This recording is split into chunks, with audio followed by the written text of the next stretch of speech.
What's going on there, guys? We back with another one, and Skip Bayless is getting a lot of attention that he does not want right now, and it's all his fault, man. Shannon Sharpe, he had the man so mad that he took his glasses off, and it makes you think back, like how many times has Skip had these negative confrontations and interactions with current and former athletes at the highest level. The man is making a career out of discredited Hall of Famers. You notice those are like the only people he's talking about because those are the only people that generate clicks. And he's a click. I ain't gonna say that. He's a slave to the clickbait. That's how I'll put it. But dude, Shannon is letting him get off, I think, pretty easy. And I think that's a shame because I feel like Shannon had a chance to get this clown off TV while keeping his club shay. But a lot of people saying that he should have handled it the same way that Richard Sherman handled Skip. And y'all remember how Sherman handled Skip Bayless live on TV with Stephen A. Smith? If you don't, check this out. That's what I leave it up to. I mean, you can say whatever you want. Skip can say whatever he wants, but Skip, whenever you refer to me, whenever you speak to me, whenever you address me as all-pro Stanford graduate, because those are some accomplishments you can aspire to, you will never accomplish. You have never accomplished anything. So, but those things are on my resume. Those are what I've done. It's my second year in the NFL, going on my third. I mean, you tell me who's wrong. Okay, I'll accept that. I think I've accomplished more in my field than you have in yours, though you're just getting started. So I'm the top of my field. So I'm all pro. I'm the best, one of the best 22 players in the NFL. You're going to brush it off, but I don't think you're the best 22 anything in sports and in media and anything. I think you think more of yourself than you actually can, prove. But okay. Do you think you're better than Darrelle Revis is right now? In my 24 years of life, I'm better at life than you. Okay. So all right, that's fair. Let's get down to that. Let's not get personal here. So Richard Sherman hit him with that reality check, man. And that's the same thing Jalen hit him with. You got to hit Skip with a reality check right away. And Skip, Shannon was screaming and lost his composure. And I feel like if he would have hit him real smooth, Jalen or Richard Sherman, it would have hurt a lot worse because when he knew he had him on 10, he just kept going in. So, yeah, man. And we're going to get into what Jason Whitlock had to say. And I'm going to tell you why I disagree with what he had to say in a little bit. But check out what Jason Whitlock's reaction to this was.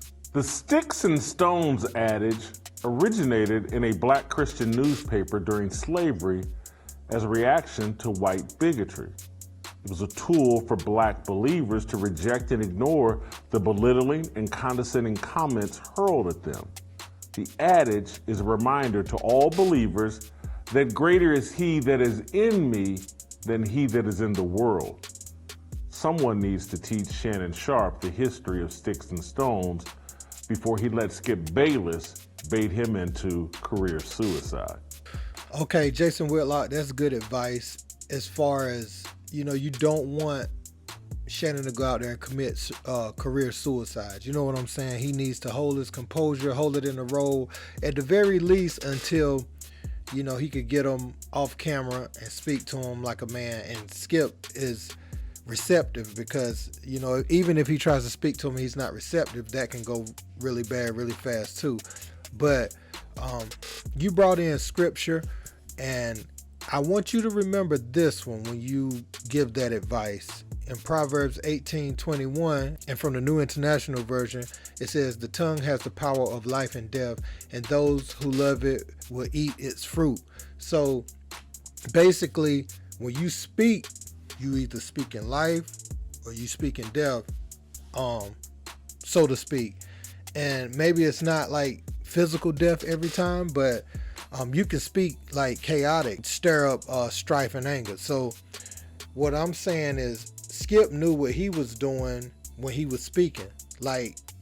Yes, sticks and stones can't break my bones. We've always heard that. But those actions are most of the time spoken into existence or manifested, through words. So words is where it starts. You get the ideas before you do something, then you go out and do it. So I also would recommend, Skip read Proverbs 18:21 too.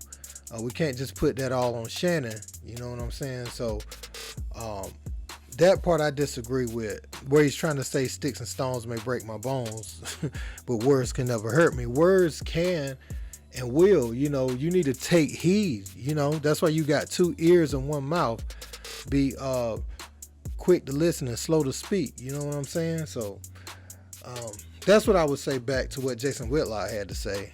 My final take on this, I feel like there could be a lot of factors in play when it comes to Skip's real feelings about Shannon.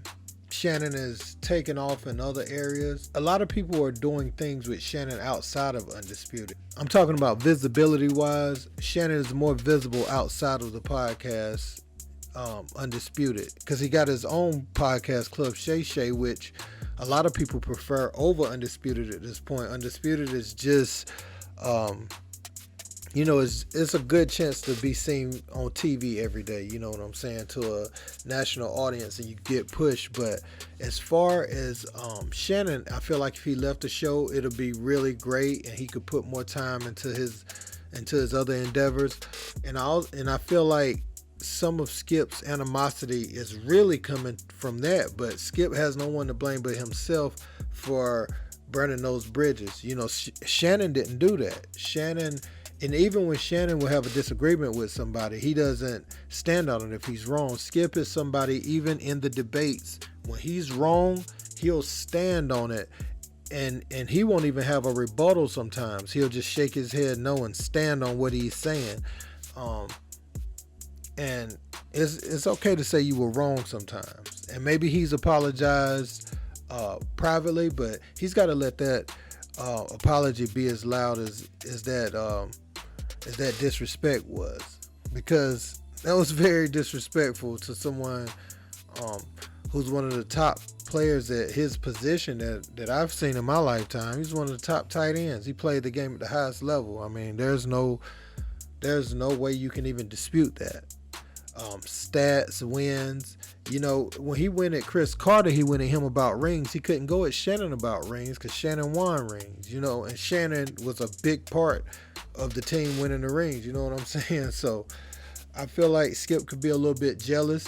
Nobody's really checking for his podcast. So that thing is going to come and go pretty much. And, I feel like maybe he was trying to get a spike in ratings, even though it's the second most viewed show on FS1, First Take gets more views regularly, and let's face it, that's who they're trying to compete with. He had some words to Stephen A. Smith not long ago.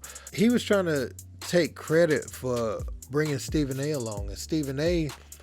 was just saying, that him and Skip made history together, and they were able to take the show to the next level. But Skip, he wants to be out in front. He wants to be the man. He wants to be seen as the man all the time. And some of that is drive, and some of that helps you get where you're at. But at times you have to be a team player. And I think Skip needs to do some soul searching, man, because Shannon has other things he can do. I'm not sure if no one's trying to pair up with Skip at this point. And even if they did, I'm not sure it'll work. So let me know what you guys think in the comments. Don't forget to like, share, and subscribe. I'm out. Peace.